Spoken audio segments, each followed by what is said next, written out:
صباح الخير عليكم جميعا. ازيكم عاملين ايه؟ ربنا يسعد صباحكم يا رب بكل خير. النهارده جايلكم بفيديو جديد، هنعمل مع بعض الجاتو زي ما انتوا شفتوه معايا في اول الفيديو النهارده، بطريقه سهله خالص وطريقه بسيطه جدا باذن الله، وهتعجبك الطريقه. بس قبل ما نبدا الفيديو بتمنى منكم كلكم تدعوا لام وابويا دعوه حلوه كده، ان ربنا يرحمهم ويغفر لهم ويجعل قبرهم روضه من رياض الجنه. ام وابويا وجماعه امواتنا ان شاء الله رب العالمين. وما ننساش ندعي لاخواتنا في غزه وفلسطين ان ربنا ينصرهم وربنا يثبت اقدامهم ويشفي جرحاهم ويرحم موتاهم باذن الله. اول حاجه انا معايا هنا نص كيلو دقيق اسبونج، نص كيلو من اللي هو دقيق الاسبونج الجاهز. حطيت عليه 6 بيضات، لو البيض صغير حط 7. انا حاطه هنا باين 6 لا حاطه 7، حاطه 7 بيضات لان البيض ده صغير. وحطيت هنا معلقه خل. آه الخل ايه، بص هو الدقيق الاسبونج ده بيبقى فيه كل حاجه، بيبقى فيه كل المواد الرافعه والفانيليا وكل حاجه، بس انا حطيت يعني ايه معلقه الخل دي زياده يعني. وحطيت معلقه ونص من اللي هو محسن الجل ده، حلو جدا جدا للدقيق ده. والكوبايه الميه دي بس ما نزلتش بها مره واحده، سبت شويه ده وبس خدتهم تاني. الميه دي دافيه، لازم تكون دافيه زي دمع العين كده، ما تحطها الساقعه بتديكي نتيجه احلى واحلى. بتبدأي بقى تضربيه كله مع بعضه كده، تحطي المكونات دي كلها مع بعضها وتضربيه. لو عايزة تضربي البيض مع المية الأول وترجعي تضيفي الدقيق دي، أنا كنت بعمل كده بس النهاردة قلت إيه، كله في بعضه كده. بقيت شوية المية اللي أنا سبتهم أخدتهم تاني وأنا بضرب، حسيت إن العجينة تقيلة مني ف... فضفتها، عملتها يعني. ماشي، ما يعني انا حطيت بالظبط 100 ملي ميه، 100 ملي ميه بالظبط، هيطلع معاكي حلو جدا جدا، والقوام بتاعها حلو قوي. عشان تعرفي ان هو مظبوط، لما ترفعيه بالمضرب كده، الخطوط اللي بتنزل دي ما تنزلش لتحت، تفضل ظاهره كده قدامك. معايا هنا صاج اهو مبطناه بورق زبده، وهنزل عليها بالخليط بتاعي كله. الخليط قوامه حلو جدا بالطريقه دي، حلوه قوي قوي.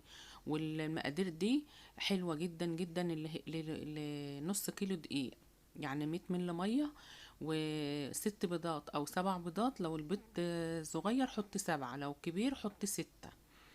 ومعلقه ونص محسن جل، لو ما فيش عندك محسن جل عادي اكتفي باللي هي المعلقه ونص خل، هتبقى حلوه معاك لان هو فيه اصلا كل المواد الرافعه وفيه الفانيليا وكل حاجه. خلاص بعد ما سويته في الصاج بتاعي كده، بتخبطيه خبطتين حلو كده وتقومي مدخلاه الفرن.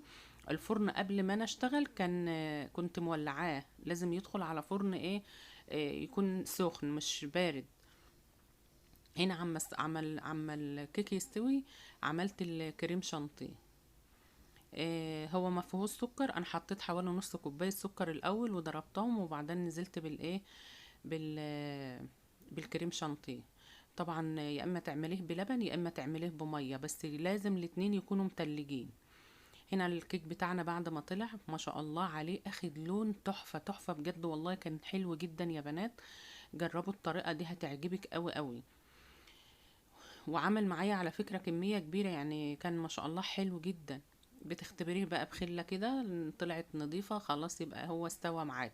هو بياخدش بص من 10 دقايق لربع ساعه، بياخدش وقت. وما تبعديش عنه علشان فيه كمية بيض كتير، فايه بيستوي بسرعة. هنا انا عايزة اقلبه، حطيت ورق زبدة كده على الكيك وقلبته على صينية كبيرة عندي كده علشان يطلع معايا ايه بسهولة. لازم تقلبيه بقى علشان تشيلي الورق اللي تحت ده.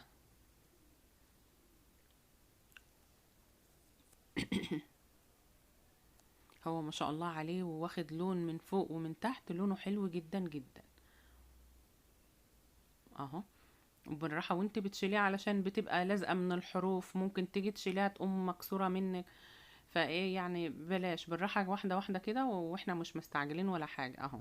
طلعت معايا بكل سهولة، بس انا بقيت اشيلها واحدة واحدة يعني، مش شلتهاش مرة واحدة كده. هنا ده الظهر بتاعها، انا بقى عايزة اقلبها على الوش التاني علشان اقشر الوش بتاعها، لان الوش ده بحس ان هو بيبقى ايه فيه يعني نسبة زفرة كده، لان البط كتير زي ما انتوا شايفين، فما هوش محبب ان انت ايه.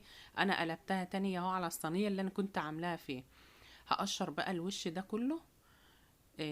هو من يعني يعني من الاحسن ان انت تقشريه، هو بيطلع بكل سهولة على فكرة، ما بياخدش معاكي. وساعات يعني بيبقى لازق في الورقة فبيطلع. هنا انا قشرتها اهو.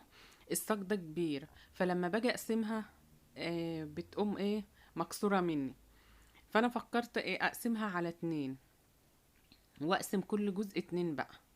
فعملتها بصراحة طلعت معايا حلوة جدا. لو انت يعني تملكي ان انت تقطعيها كلها، اقطعيها يبقوا 2 طبقتين بس انا بصراحة ما انا ايدي لما باجي اقطع الحاجة بتبقى معوجة، فقلت لا، هي خلاها كده علشان ما بوظت الوصفة وكده، وخسارة والحاجة غالية، ما بقتش رخيصة زي الاول يعني.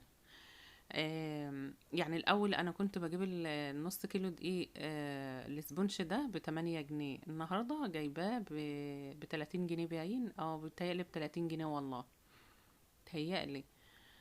يعني اللي مفيش حاجة عادت رخيصة. المهم، هنا لازم تسقيه بقى. انا قسمتها على فكرة، في الخطوة دي انا قسمتها 2. بتسقاها بقى يا اما بميه وسكر، يا اما بلبن، يا اما اي نوع عصير عندك، اي نوع عصير عندك، بيبسي عندك، اي حاجه سقي بيها. هنا بقى عملت الطبقات. معلش ان انا ما صورتلكوش الحاجات دي كلها، لان مش عايزه الفيديو يطول قوي. حطيت بين كل طبقه وطبقه سقيتها، وحطيت كريمه وظبطتها بالشكل ده كده. وهنا لو عندك اي شكل شكلها بقى، عايزه تسيبها كده من غير ما تعملي لها الخطوط دي، بترجع لك برضه. انا بقى بما ان عندي اللي هي حاجه الجاتو والحاجات دي، قلت اما اعمل لها شكل كده من فوق.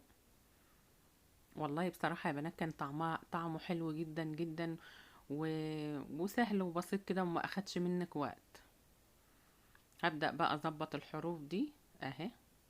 بعد ما انا ظبطتها بالشكل ده كانت حلوه جدا جدا، وقطعتها بقى. بص الخطوات دي ما رضتش والله كلها البواقي اللي احنا، الحروف اللي انا قطعتها دي طبعا بتعملي بها اي حاجة للاطفال كده بيحبوها جدا. هنا بقى بعد ما خلصته خالص، تحفة بجد. يا رب النهاردة الفيديو يعجبكم، ويكون فيديو خفيف عليكم ان شاء الله، واشوفكم على خير في فيديو جديد. مع الف سلامة.